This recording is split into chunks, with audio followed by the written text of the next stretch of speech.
tonight I want to take you somewhere that exists between the thoughts you're having right now and the vast quiet spaces between the stars. We're going to explore a question that might unsettle everything you think you know about the universe, but in the gentlest, most fascinating way possible.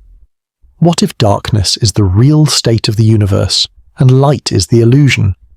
I know, it sounds strange at first, doesn't it? We live our entire lives believing that light is fundamental, that darkness is simply the absence of light.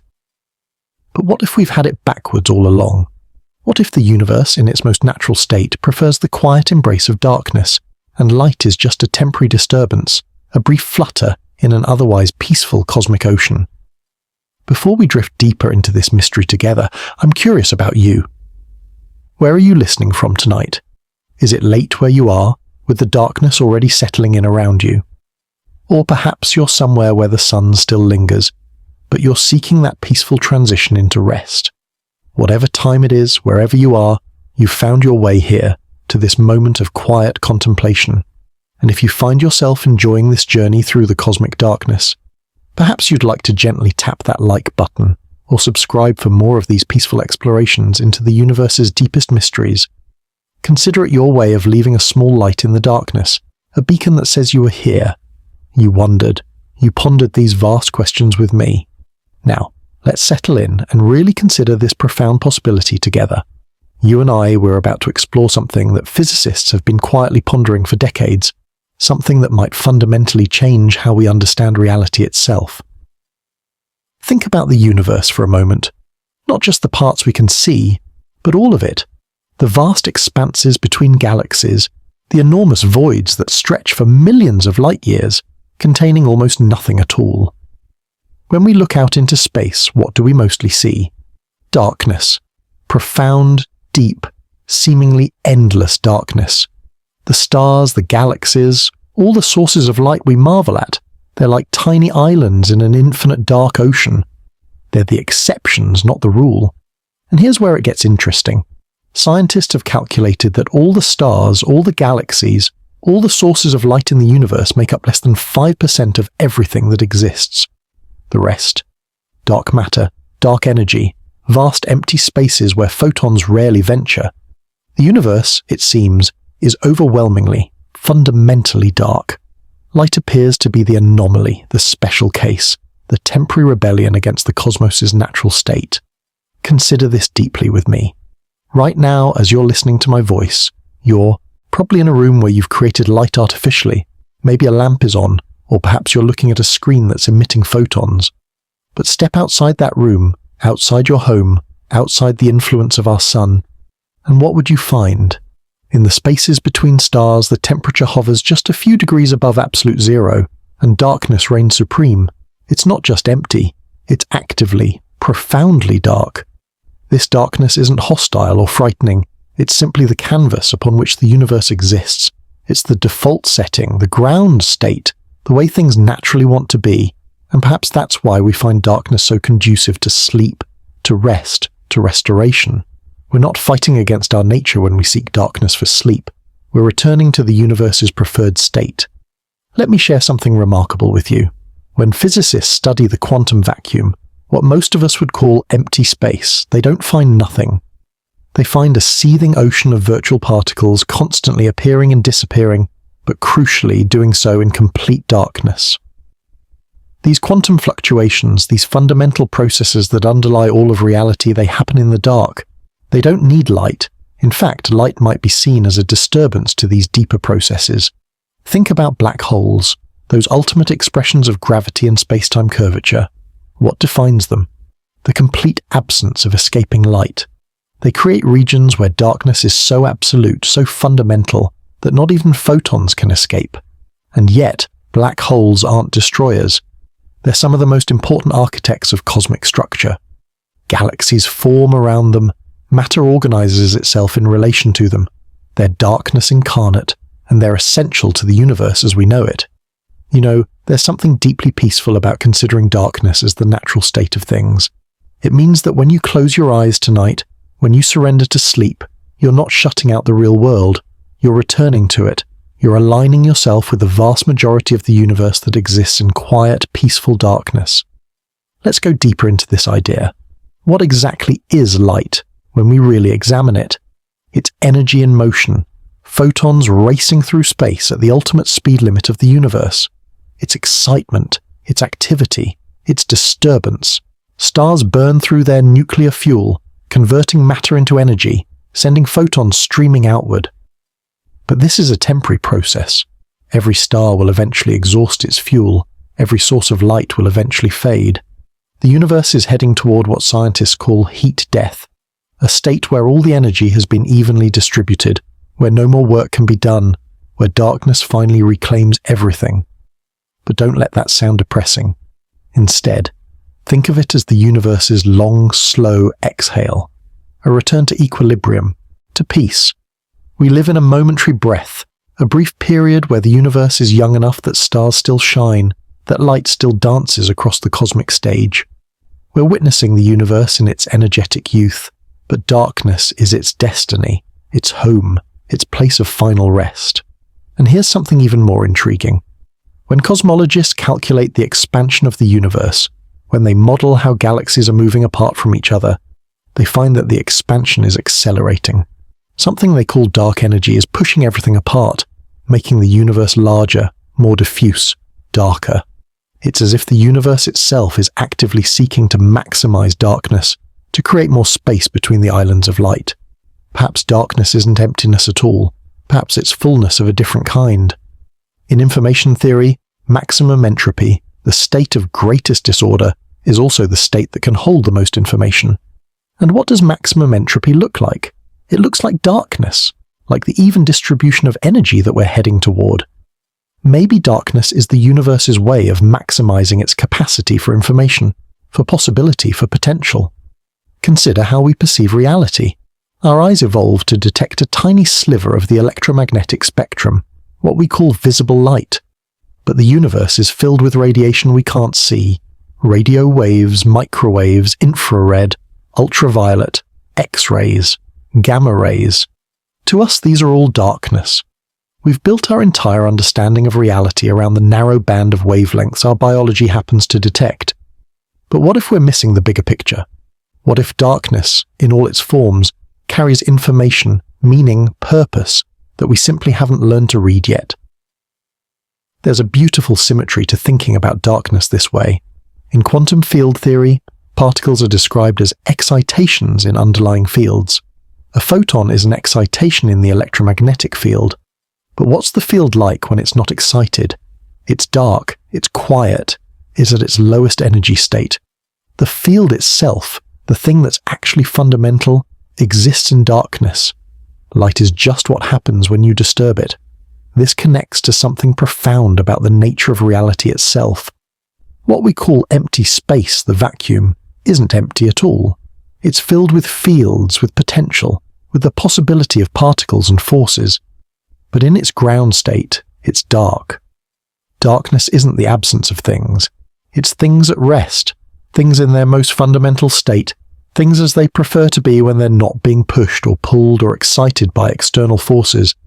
Let me tell you about something called the cosmic microwave background. It's the oldest light in the universe, radiation left over from the Big Bang, from when the universe was young and hot and dense. But here's the thing, it's not visible light anymore. The expansion of the universe has stretched it, cooled it, transformed it into microwaves that our eyes can't see. To us it's darkness. The oldest light in the universe has become darkness, as if the cosmos is showing us the direction everything is heading. And what about dark matter? We call it dark because it doesn't interact with light, doesn't emit it, doesn't absorb it, doesn't reflect it. But it makes up about 27% of the universe. It's more abundant than all the regular matter we can see. It shapes galaxies, bends space-time, influences the large-scale structure of the cosmos, and it does all of this in complete darkness, never needing light to exert its influence, to play its crucial role in the cosmic dance. You might wonder, if darkness is so fundamental, why did a light emerge at all? Why did the universe bother with stars and photons and the electromagnetic force? Perhaps light is how the universe explores its own potential, how it creates complexity and structure and eventually consciousness. Perhaps we, and all life that depends on light, are the universe's way of experiencing itself from within the temporary bubbles of illumination it creates. Think about your own consciousness for a moment. Where do your thoughts come from? They emerge from the darkness of your unconscious mind, briefly illuminated by the light of awareness before sinking back into darkness. Your deepest processing, your dreams, your intuitions, they all arise from neural processes that operate below the threshold of conscious experience, in darkness. Perhaps consciousness itself is like light, a brief illumination in an otherwise dark process, necessary for certain kinds of experience and action, but not the fundamental state. This brings us to an even deeper consideration. In many spiritual and philosophical traditions, darkness is seen as the primordial state, the void from which everything emerges and to which everything returns. Let there be light implies there was darkness first. The Tao speaks of the mysterious darkness as the gateway to all understanding. Perhaps these ancient intuitions were touching on something profoundly true about the nature of reality. Modern physics seems to support this view in unexpected ways. When physicists try to understand the beginning of the universe, they run into what's called the Planck epoch, the first fraction of a second after the Big Bang, when the universe was so hot and dense that our current understanding of physics breaks down. But before that, before the Big Bang, many theories suggest a state of quantum fluctuation, a timeless, spaceless void, darkness in the most fundamental sense, not just the absence of light, but the absence of the possibility of light, until something changed, something fluctuated, and suddenly there was space and time and the potential for photons. Let's bring this back to you, to your immediate experience. Right now, most of your body is in darkness. Light doesn't penetrate more than a few millimeters into your skin. Your organs, your blood, your bones, they all function perfectly in complete darkness. The vast majority of your cellular processes, the millions of chemical reactions happening every second to keep you alive, they don't need light. They happen in the dark interior spaces of your body, guided by forces and processes that predate the evolution of eyes, that predate the need to see. Even your brain, the organ that processes visual information and creates your experience of light, operates in total darkness. The 100 billion neurons in your skull have never seen light directly. They create your experience of brightness and color and visual beauty while themselves existing in perpetual night. Isn't that remarkable? The very organ that convinces you light is important, that creates your entire visual world, does so from within absolute darkness.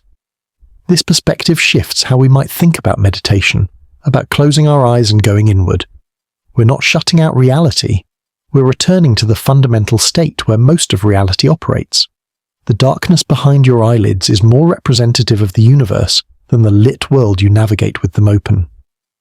When you meditate, when you rest, when you sleep, you're synchronizing with the cosmos in its most essential form. And sleep itself, that state we spend a third of our lives in, it requires darkness. Our bodies produce melatonin in response to darkness. Our circadian rhythms are tuned to the cycle of light and dark. But notice which state we need for restoration. It's darkness. We can survive without light for extended periods. People have lived in caves, in polar winters, in submarines. But we can't survive without the darkness of sleep. Our bodies, our brains, they need to return regularly to darkness to function properly. Perhaps this is because darkness is where the real work happens. In the darkness of sleep, your brain consolidates memories, clears out metabolic waste, processes emotions, solves problems.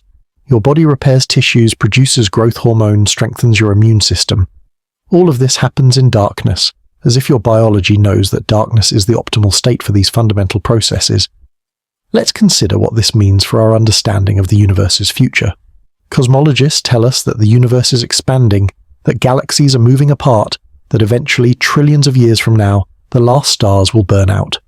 The universe will enter what they call the dark era, a time when only black holes and elementary particles remain, slowly evaporating through Hawking radiation, until even they disappear. The universe will be dark, cold, and seemingly empty. But what if this isn't an ending? What if it's a return?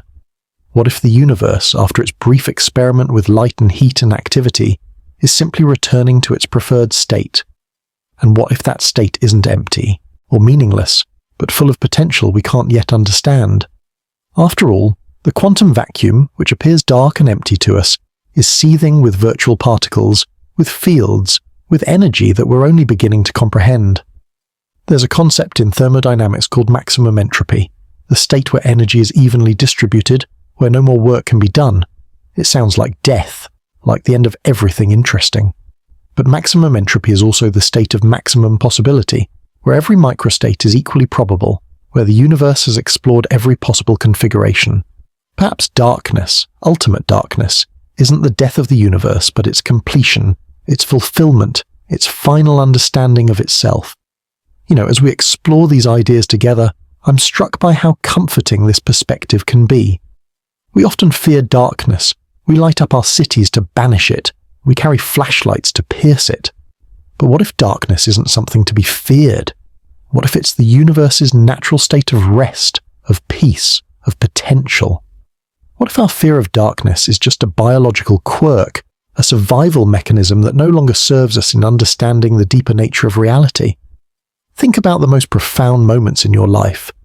Many of them probably happened in relative darkness. The quiet conversation late at night when someone finally opened up to you. The moment before sleep when a solution to a problem suddenly appeared. The darkness of a movie theater where you lost yourself in story. The peaceful darkness of the womb where you began your existence. Darkness isn't just the absence of light. It's the presence of possibility, of potential, of peace. And here's something beautiful to consider. If darkness is the fundamental state of the universe, then we are temporary patterns of light and energy that have emerged from darkness and will return to darkness.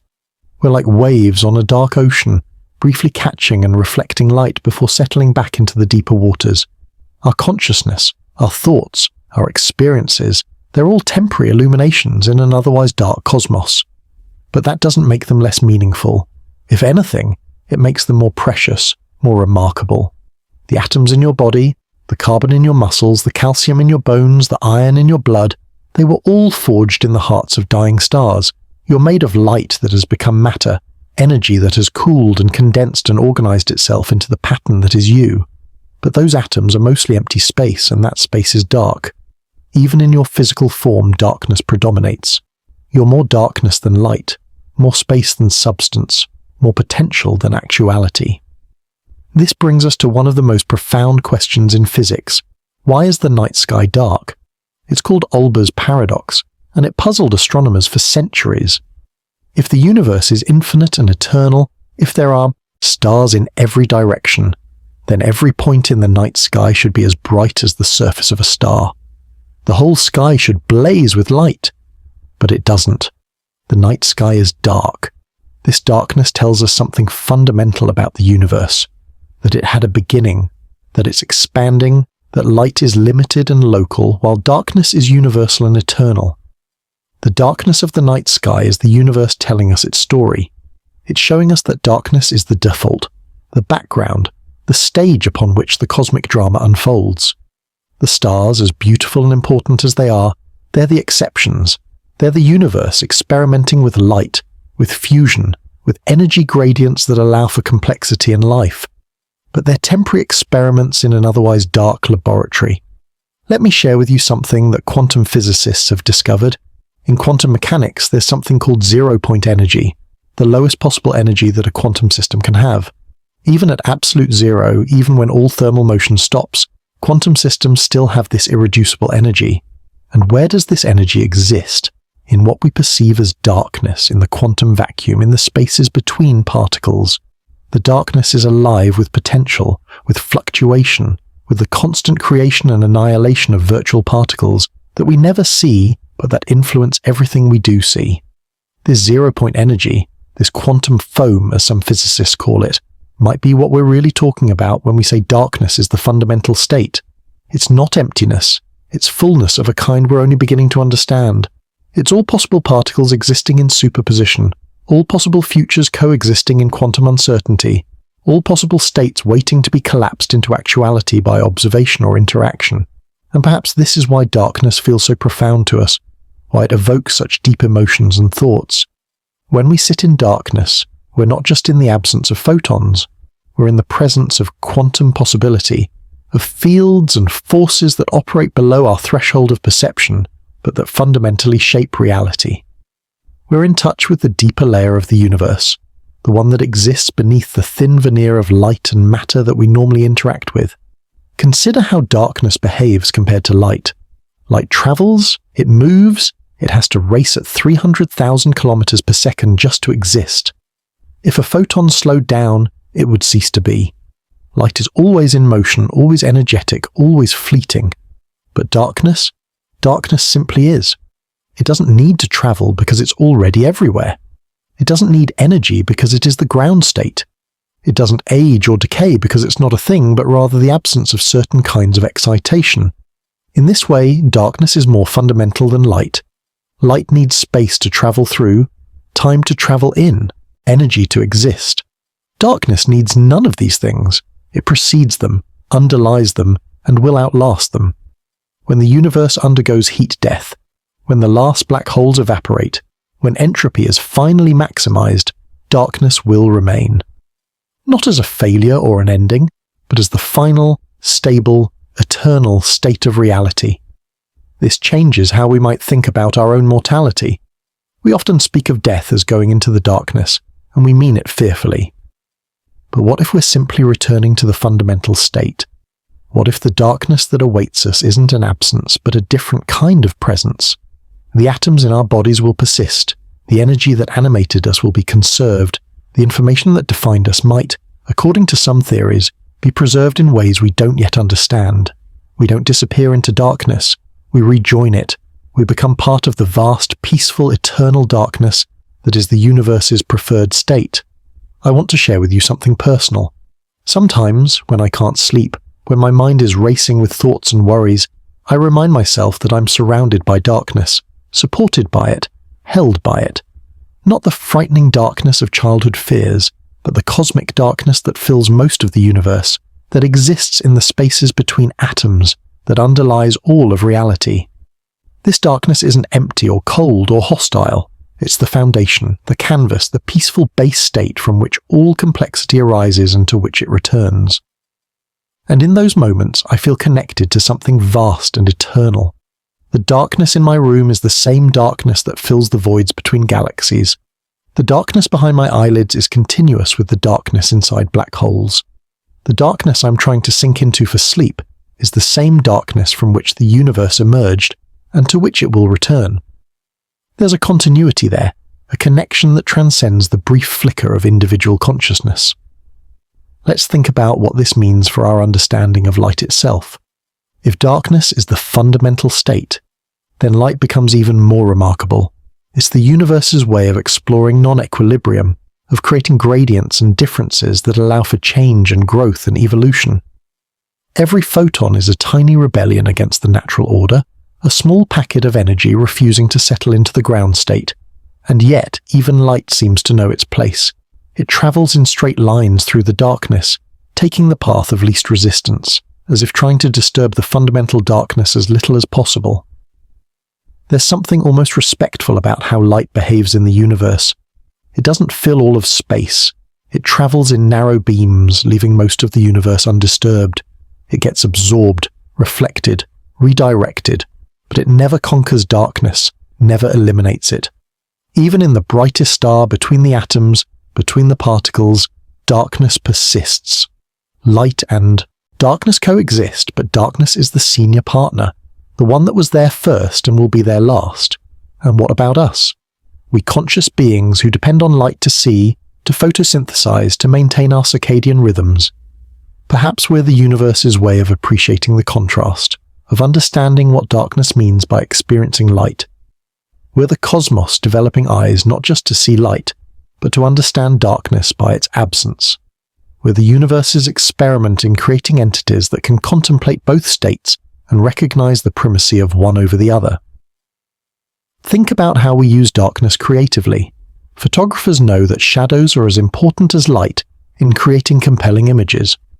Musicians understand that silence, the darkness of sound, is what gives meaning to notes. Writers use the gaps between words, the white space on the page, to create rhythm and meaning. In every creative act, we're acknowledging that darkness, emptiness, absence These aren't just voids to be filled, but essential components of expression and understanding. This extends to our emotional and psychological lives as well. We speak of dark nights of the soul, of going through dark periods, of needing to sit with our darkness. And while these phrases often carry negative connotations, there's wisdom in them too. Growth often happens in darkness. Seeds germinate in the dark soil, babies develop in the darkness of the womb, insights emerge from the darkness of the unconscious. Darkness isn't just the absence of light, it's a generative space, a necessary condition for certain kinds of transformation. Let me tell you about something fascinating that astronomers have discovered. When they look at the large-scale structure of the universe, they see that galaxies aren't distributed randomly. They form long filaments and walls with vast voids between them.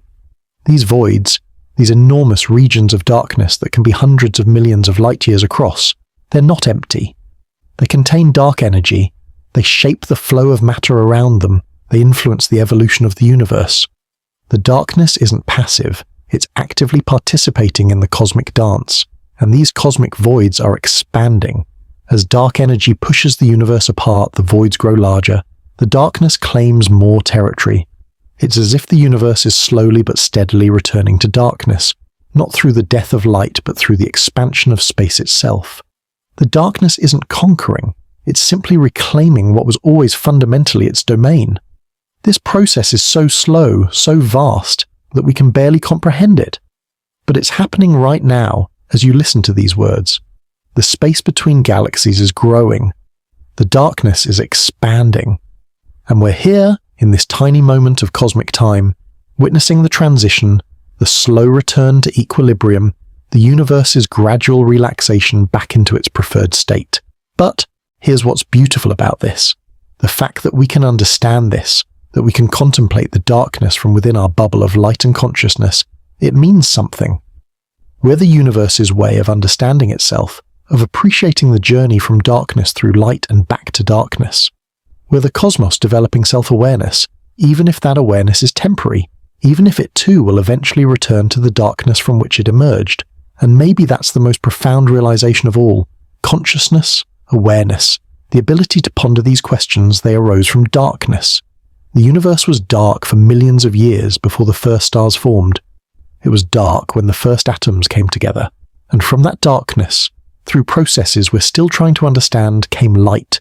Came stars, came planets, came life, came minds that could look back and wonder about it all. We are darkness that has learned to think about itself. We are the universe's way of exploring what it means to move from the ground state to an excited state, and back again.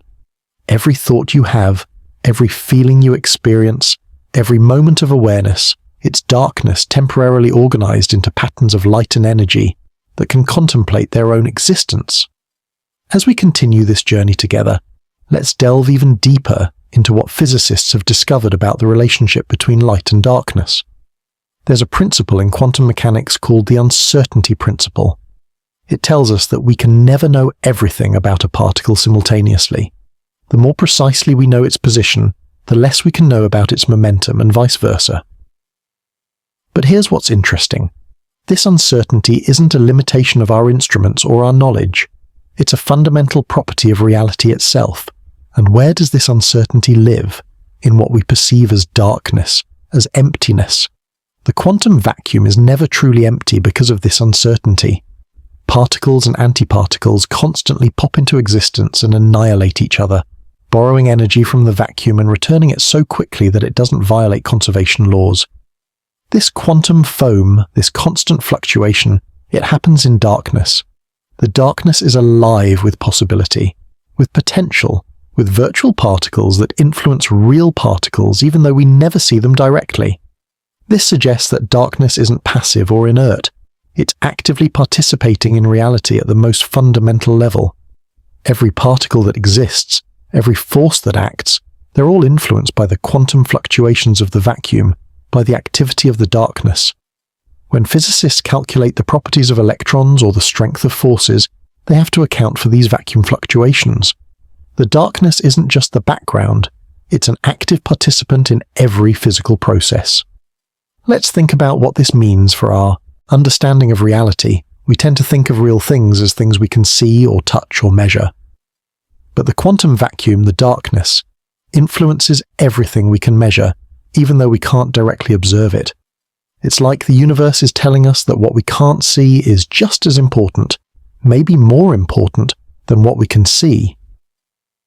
The darkness isn't the absence of reality. It might be the deepest level of reality. There's another aspect to this that's worth contemplating. In relativity, Einstein showed us that space and time are connected, that they're aspects of a single thing called space-time. But he also showed us that space-time can curve, can stretch, can warp. And what causes this warping? Mass and energy. But most of space-time, the vast majority of it, isn't warped. It's flat, empty, dark. The darkness of empty space isn't just the absence of matter, it's the relaxed state of space-time itself, the way space-time wants to be when it's not being disturbed by mass or energy. This connects to something profound about black holes. We call them black because light can't escape them, but that's not quite right. It's not that light is being held prisoner, it's that space-time itself is so curved inside a black hole that all paths lead inward. The darkness of a black hole isn't the darkness of absence, it's the darkness of space-time curved to its extreme, where the very fabric of reality has been twisted so severely that it creates a region of absolute darkness. And yet, Stephen Hawking showed us that even black holes aren't perfectly dark. They emit radiation, incredibly faint but theoretically present, caused by quantum effects at the event horizon. The darkness of black holes slowly evaporates, returning its mass and energy to the universe as radiation. Even the most perfect darkness we know of, the darkness of black holes, eventually yields back to the quantum fluctuations of the vacuum. It's as if the universe has a preference for the ordinary darkness of empty space over the extreme darkness of black holes. This Hawking radiation process is incredibly slow. A black hole the mass of our sun would take longer than the current age of the universe to evaporate completely. But the principle is profound. It tells us that darkness, even the extreme darkness of black holes, is temporary when it's caused by concentrations of mass and energy. The universe prefers its darkness distributed, spread out, peaceful. The darkness of empty space is more fundamental than the darkness of black holes. Let me share something that might shift your perspective even further. When cosmologists measure the curvature of the universe on the larger scales, they find that it's flat, or very nearly flat. This means that on the grandest scale, space-time isn't curved by mass and energy. It's relaxed, unstressed, in its natural state. And this flat space-time, it's dark, the natural state of the universe, the way space-time wants to be when we zoom out far enough is flat and dark and quiet. This flatness is remarkable because it didn't have to be this way. The universe could have been curved positively like a sphere or negatively like a saddle. But it's flat, balanced precisely on the edge between these possibilities. And this balance, this flatness, it maximizes the amount of dark, empty space the universe can contain. It's as if the universe fine-tuned itself to have as much peaceful, dark emptiness as possible. Now you might wonder, if darkness is so fundamental, why does it seem like light is winning in our local neighborhood? Why is Earth bathed in sunlight? Why is our solar system illuminated? Why can we see so many stars? The answer is that we live in a very unusual place, a temporary concentration of matter and energy that's frantically converting mass into light through fusion and other processes. We're in one of the universe's brief experiments with non-equilibrium, with energy gradients, with the kind of complexity that can arise when darkness is temporarily pushed aside. But even here, even on Earth where life has evolved to harness light, darkness dominates. The deep oceans are dark, the soil is dark, the inside of your body is dark. Most of the biosphere exists in darkness or semi-darkness. Even the plants that photosynthesize spend half their time in darkness, and they need that darkness for critical processes like respiration and growth. Life hasn't conquered darkness. It has learned to dance with it, to use the alternation between light and darkness as a source of rhythm and energy. And what about consciousness itself? We associate consciousness with light, with awareness, with illumination. But most of our mental processing happens below the threshold of consciousness, in the darkness of the unconscious mind. The vast neural networks that keep you breathing, that regulate your heartbeat, that process sensory information, They operate in darkness, without the light of conscious awareness. Consciousness might be like a small flashlight in a vast dark warehouse, illuminating only a tiny portion of what's actually there. This brings us to dreams, those strange experiences we have in the darkness of sleep. Dreams arise when our conscious mind is offline, when we're not processing external light, when we're turned inward to the darkness of our own minds. And yet dreams can be vivid, bright, full of imaginary light. It's as if our brains, even in darkness, can't help but create the illusion of light. Or perhaps dreams are showing us that the distinction between light and darkness is less fundamental than we think, that they're both constructs of consciousness rather than fundamental properties of reality. Scientists who study dreams have found that they serve important functions. They help us process emotions, consolidate memories, solve problems. All of this happens in the darkness of sleep, when our eyes are closed and our conscious minds are dormant. The darkness isn't just rest, it's active processing. It's the brain doing its deep work, it's consciousness exploring itself without the distraction of external light. And there's something beautiful about the fact that we spend roughly a third of our lives asleep, in darkness. If we live to be 90 years old, we'll spend 30 years in darkness. That's 30 years of returning to the fundamental state. 30 years of aligning ourselves with the vast dark universe. 30 years of letting our consciousness sink back into the darkness from which it emerged. Sleep isn't a waste of time, it's a return to our cosmic roots. Let's consider what this means for our future, both as individuals and as a species. We're constantly pushing back against darkness, creating artificial light, extending our days, reducing our sleep. But what if this is a mistake? What if our bodies, evolved over millions of years, know something fundamental that our modern minds have forgotten? What if the darkness we're pushing away is essential, not just for our biological health, but for our psychological and spiritual well-being? There's growing evidence that our constant exposure to artificial light is disrupting our circadian rhythms, affecting our health in ways we're only beginning to understand. Light pollution doesn't just block our view of the stars, it might be interfering with fundamental biological processes that depend on darkness. We've created islands of constant light in a universe that's fundamentally dark, and we're paying a price for this rebellion against the cosmic order. But it goes deeper than just health. When we lose touch with darkness, we lose touch with a fundamental aspect of reality. We lose the ability to see the stars, to contemplate our place in the universe, to experience the kind of profound darkness that our ancestors knew every night. We lose the rhythm of light and dark that has shaped life on Earth for billions of years. We lose something essential about what it means to be part of this cosmos. Yet even as we push back darkness in our immediate environment, the universe continues its slow return to darkness on the grandest scales. The accelerating expansion of the universe means that eventually galaxies will be so far apart that their light won't reach each other.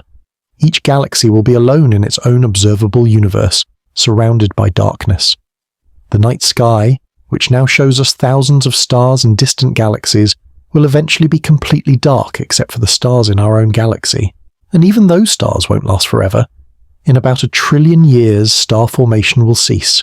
The existing stars will slowly burn out. Red dwarfs, the longest-lived stars, might shine for 10 trillion years, but even they will eventually fade. The universe will enter what cosmologists call the degenerate era, when only white dwarfs, neutron stars, and black holes remain, slowly cooling, slowly evaporating, slowly returning their energy to the darkness. This might sound depressing, but I find it profoundly peaceful. The universe isn't racing toward catastrophe. It's slowly relaxing toward equilibrium. It's like watching a great wave that has crashed on the shore slowly spread out and sink into the sand, returning to the peaceful state of the ocean. The excitement, the activity, the light, these are temporary perturbations in an otherwise peaceful cosmos, and we're here, right now, in the midst of this temporary perturbation, able to witness it, to understand it, to appreciate it. We're darkness that has briefly become conscious of itself, that has developed the ability to contemplate both light and darkness, to understand our place in the cosmic story. We're the universe's way of experiencing what it's like to move from darkness to light, and back to darkness again. Think about what an incredible privilege this is. For a few billion years, on some planets around some stars, matter organizes itself into patterns complex enough to think, to feel, to wonder. These thinking patterns, these conscious beings, they can look out into the darkness and understand it, can look at light and appreciate it, can comprehend the vast story of which they're a tiny part. We are the darkness briefly knowing itself, and perhaps this is why we find darkness so compelling, so mysterious, so profound. It's not just the absence of light, it's our origin and our destination. It's the state from which we emerged and to which we'll return. When we sit in darkness, when we close our eyes, when we surrender to sleep, we're not escaping from reality. We're returning to the most fundamental reality there is. Let me take you even deeper into what modern physics tells us about darkness. There's something called the holographic principle, suggested by theoretical physicists studying black holes and quantum gravity. It proposes that all the information in a volume of space can be encoded on the boundary of that space. The three-dimensional world we experience might be a projection from a two-dimensional surface, like a hologram. And where would this fundamental surface be? At the cosmological horizon, the boundary of the observable universe. And what's beyond that horizon? Darkness. Absolute, unknowable darkness. Not because light hasn't had time to reach us from there, but because the expansion of space itself prevents any light from ever reaching us from beyond that boundary. The holographic principle suggests that everything we experience, all of reality as we know it, might be encoded on a boundary surrounded by eternal darkness. This connects to something even stranger. When physicists study the information content of black holes, they find that it's proportional to the surface area of the event horizon, not the volume. It's as if the darkness inside a black hole doesn't really exist, or at least doesn't contain independent information. The darkness is fully described by what happens at its boundary. Perhaps darkness, in its purest form, is the absence of information, the state where nothing needs to be specified because all possibilities coexist in perfect equilibrium. But if darkness is the absence of information, why does it feel so meaningful to us? Why does sitting in darkness often lead to insights, revelations, profound experiences? Maybe it's because darkness allows our minds to stop processing external information and start accessing internal information. The patterns, memories, connections that are always there but usually drowned out by the constant stream of visual data. Darkness doesn't give us information. It reveals the information we already carry. There's a practice in some meditation traditions called dark retreats, where practitioners spend days or weeks in complete darkness. Those who undergo these retreats often report profound experiences, visions, insights, transformations. Not because the darkness gives them anything, but because it takes away the constant distraction of light, allowing consciousness to explore itself more deeply. The darkness becomes a mirror for the mind, revealing aspects of consciousness that are usually hidden. This relates to sensory deprivation in general.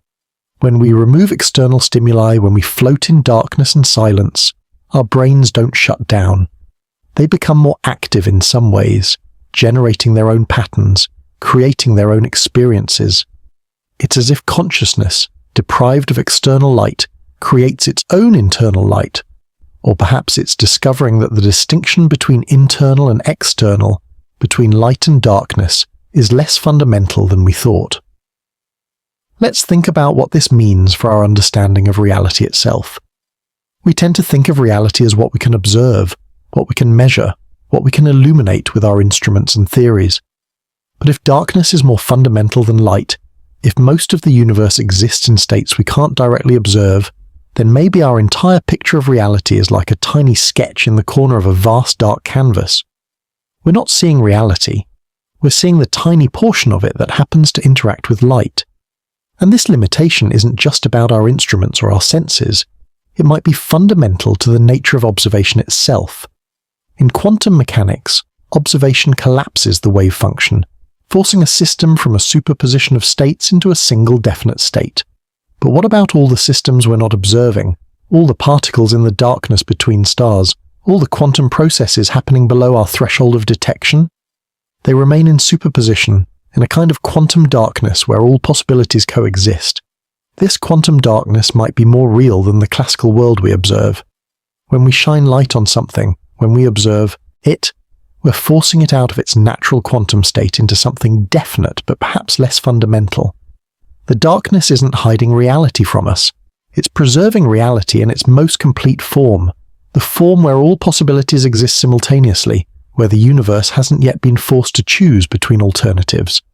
There's something called the quantum Zeno effect, where frequent observation can freeze a quantum system, preventing it from evolving naturally. It's as if light, observation, measurement, these things stop the natural flow of quantum processes. Darkness, the absence of observation, allows quantum systems to evolve freely, to explore all possible paths, to maintain the full richness of quantum superposition. Darkness isn't the enemy of quantum mechanics, it's its natural habitat. And what about time itself?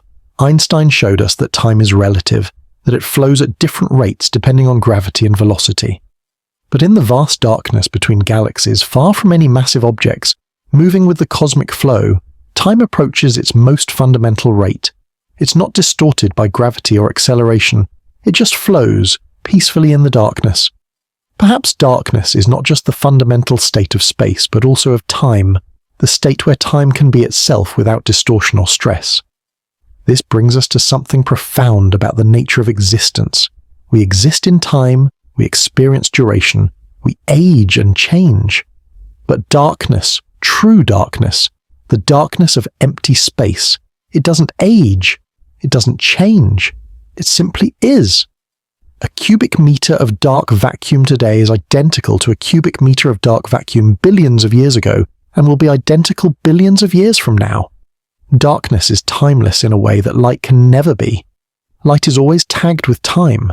We can tell when a photon was emitted by its redshift, by how much the expansion of the universe has stretched it. Every particle of light carries the timestamp of its creation. But darkness has no timestamp. It doesn't remember when it became dark. It doesn't age or decay or change. It's the eternal backdrop against which all change occurs. Perhaps this is why darkness feels so profound to us. When we sit in complete darkness, we're experiencing something that connects us to the eternal, the unchanging, the fundamental. We're stepping out of the river of time and into the timeless ocean that underlies it. We're touching something that was here before we were born and will be here long after we're gone. Something that doesn't participate in the constant change and decay that characterizes the illuminated world. Let me share something that might change how you think about your own existence. The atoms in your body, as I mentioned, were forged in stars. But between the time they were created and the time they became part of you, they spent most of their existence in darkness. They drifted through interstellar space. They were buried in dark molecular clouds. They sat in the dark interior of planets. For every moment an atom in your body has spent in light, it has spent millions of moments in darkness. You're made of darkness as much as you're made of a light. The darkness isn't something foreign or other. It's your heritage, your history, your fundamental nature. When you return to darkness in sleep, in meditation, in the quiet moments of reflection, you're not going somewhere strange. You're going home. You're returning to the state where the atoms of your body have spent most of their existence. And this is true not just of your physical body, but of the energy that animates you, the chemical energy in your cells, the electrical impulses in your neurons.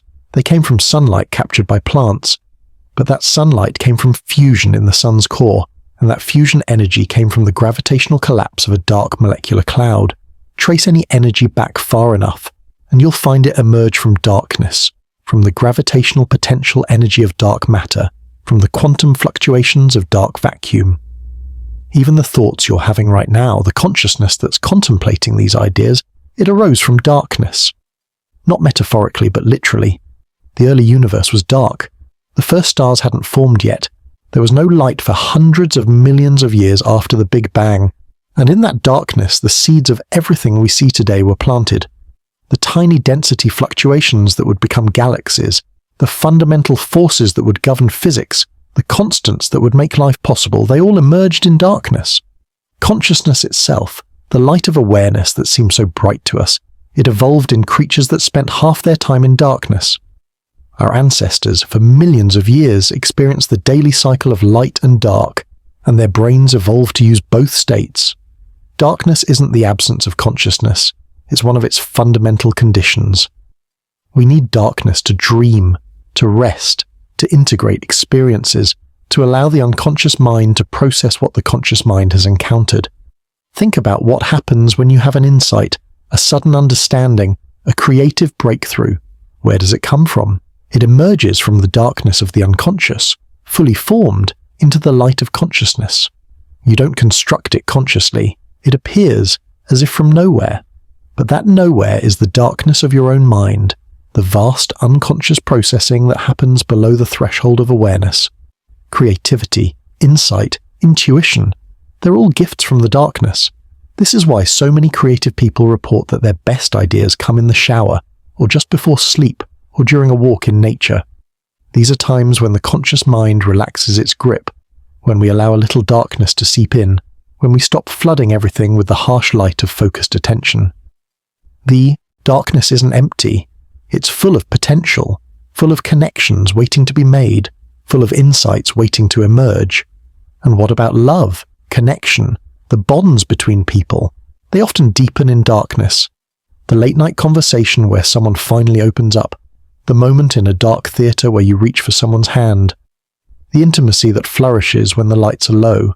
It's as if darkness dissolves the boundaries we maintain in the light, allows us to be more vulnerable, more honest, more ourselves. Perhaps this is because darkness reminds us of our fundamental unity. In bright light, we see differences, distinctions, separations. But in darkness, these differences fade. We become voices, presences, feelings rather than visual objects. We connect at a level deeper than appearance, deeper than the surface differences that light reveals. In darkness, we remember that we're all made of the same stuff, all emerged from the same cosmic darkness, all heading back to the same peaceful night. As we near the end of our journey together tonight, let's consider what all of this means for how we live our lives. If darkness is the fundamental state of the universe, if it's our origin and destination, if it's more real than light in some profound sense, then perhaps we need to reconsider our relationship with it. Not to fear it or fight it, but to embrace it as an essential part of existence, as essential as light itself, perhaps more so. Maybe we need to protect darkness the way we protect other precious resources. Dark skies, free from light pollution, where we can see the stars and remember our cosmic context. Dark nights, where we can sleep deeply and let our bodies and minds restore themselves. Dark moments in our days, where we can pause, reflect, and allow insights to emerge from the unconscious. And maybe we need to recognize that our pursuit of constant illumination, literal and metaphorical, might be misguided. The attempt to eliminate all darkness, to keep everything bright and visible and known, it goes against the fundamental nature of the universe. Mystery, uncertainty, unknowing, these aren't problems to be solved. They're essential aspects of reality, as fundamental as darkness itself. When physicists talk about dark energy and dark matter, they're admitting that most of the universe is unknown to us. And not just unknown, but perhaps unknowable, at least through the methods of observation that depend on light. The darkness holds most of the mass, most of the energy, most of the space. We're the minority, we creatures of light. The darkness doesn't need us to understand it or illuminate it. It simply is, vast and patient and eternal. And perhaps that's the most profound lesson. The universe doesn't need our light, our consciousness, our understanding. These are gifts, temporary and precious, but not necessary. The darkness was complete before we came along to observe it, and it will be complete after we're gone. Our brief moment of illumination is a privilege, not a right, a temporary exception to the eternal rule of darkness. But what a privilege it is, to be darkness that has awakened, even briefly. To be atoms forged in stellar furnaces now arranged in patterns that can contemplate their own origin. To be the universe's way of experiencing what it's like to move from unconscious darkness to conscious light and back again. We are the cosmos dreaming its awake, and like all dreams, will eventually fade back into the darkness from which we emerged. Yet this doesn't diminish us. If anything, it makes our moment of consciousness more precious. We are the darkness knowing itself, the universe developing eyes to see its own beauty, minds to contemplate its own mystery.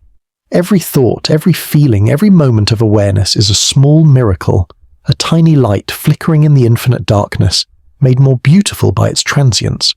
As you prepare for sleep tonight, remember that you're not shutting out reality by closing your eyes. You're returning to it. The darkness behind your eyelids is continuous with the darkness between stars.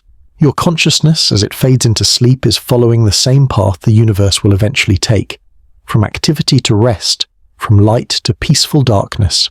And in that darkness, you're not alone.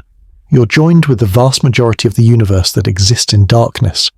Every atom in the void, every particle in the quantum vacuum, every bit of dark matter and dark energy, you're part of that great darkness when you sleep. You're not separate from the universe. You're returning to your most fundamental state within it. The dreams that come in that darkness, they're not escapes from reality. They're explorations of it from a different perspective, the perspective of darkness itself. Your sleeping brain, processing the day's experiences without the constant input of light, is doing what the universe does in darkness, exploring possibilities, making connections, preparing for the next brief period of illumination. And when you wake tomorrow, when light floods back into your awareness, remember what you've learned in the darkness. Remember that the light is temporary, precious, but not fundamental.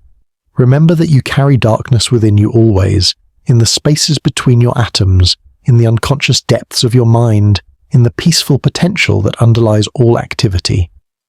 Perhaps this is what spiritual traditions have always known when they speak of the divine darkness, the cloud of unknowing, the void that gives birth to all things. They're not speaking metaphorically, but touching on something fundamentally true about the nature of reality. The darkness isn't the absence of the divine. It might be its most perfect expression, the state of infinite potential, of perfect peace, of unity before separation. Science and spirituality converge here, in the recognition that darkness is primary. The equations of physics work just as well in darkness as in light. The laws of nature don't need illumination to function. The universe does its deepest work in darkness, from the quantum fluctuations of the vacuum to the slow formation of galaxies in dark matter halos. Light is the exception, the special case, the temporary deviation from the norm. As we draw to a close, let me leave you with this thought. Tonight, as you drift towards sleep, you're not falling into darkness. You're rising to meet it. You're accepting the universe's invitation to return to its fundamental state. You're allowing your consciousness to relax its grip on light and sink into the vast, peaceful darkness that holds everything. And in that darkness, you're not unconscious. You're differently conscious. Conscious in the way the universe itself might be conscious. Aware without light. Knowing without seeing. Existing in the pure state of being that doesn't need illumination to be real. The darkness that surrounds you tonight is the same darkness that fills most of the universe. It's not empty or hostile or frightening. It's full of potential, full of peace, full of the quiet processes that keep reality running smoothly.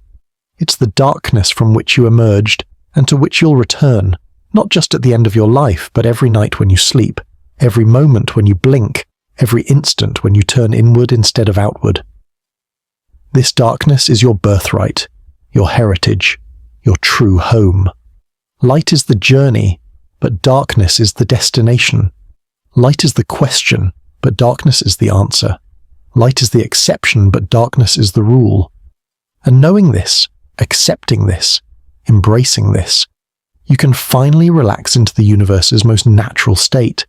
As you listen to my voice growing softer, as your thoughts begin to slow and scatter, like stars spreading apart in an expanding universe, remember that you're not losing anything.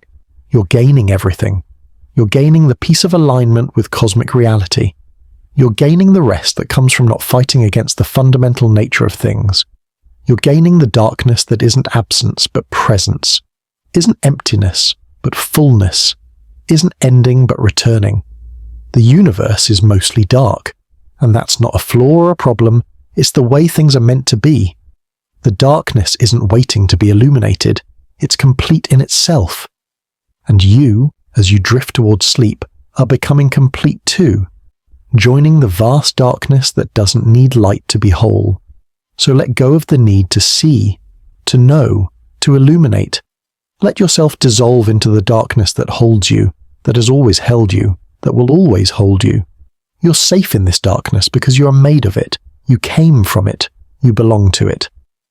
The brief spark of your conscious awareness can rest now, can return to its source, can remember what it's like to be one with the vast peaceful darkness of the universe. And in that darkness, in that unity, in that fundamental state, you'll find not emptiness but everything. All possibilities coexisting, all potentials waiting, all peace available. The darkness isn't taking anything from you. It's giving you everything by asking for nothing. It's allowing you to simply be without effort, without struggle, without the constant work of maintaining consciousness in a universe that prefers unconscious peace. Sleep is coming now, as inevitable as the universe's return to darkness, as gentle as the fade of the last star, as peaceful as the quantum vacuum between galaxies. And you're ready for it, ready to return home, ready to be darkness again, if only for tonight. But tonight is enough. Tonight is perfect. Tonight, you remember what you really are. You are darkness dreaming of light, soon to be darkness again, peaceful and whole and perfectly at rest. The universe continues its quiet work around you and through you, mostly in darkness, as it always has, as it always will. And you, blessed temporary light, can finally let go, can finally return to the darkness that loves you, that made you, that waits patiently for you every night. This is your invitation to sleep, to rest, to return. The darkness is calling you home, and you're ready. You've always been ready, because you've always been darkness, pretending briefly to be light. Now you can stop pretending. Now you can be what you truly are. Darkness, peace, home. And as you drift into sleep, you remain part of this quiet universe, wrapped in its laws, carried by its mysteries gently, peacefully into the night. End.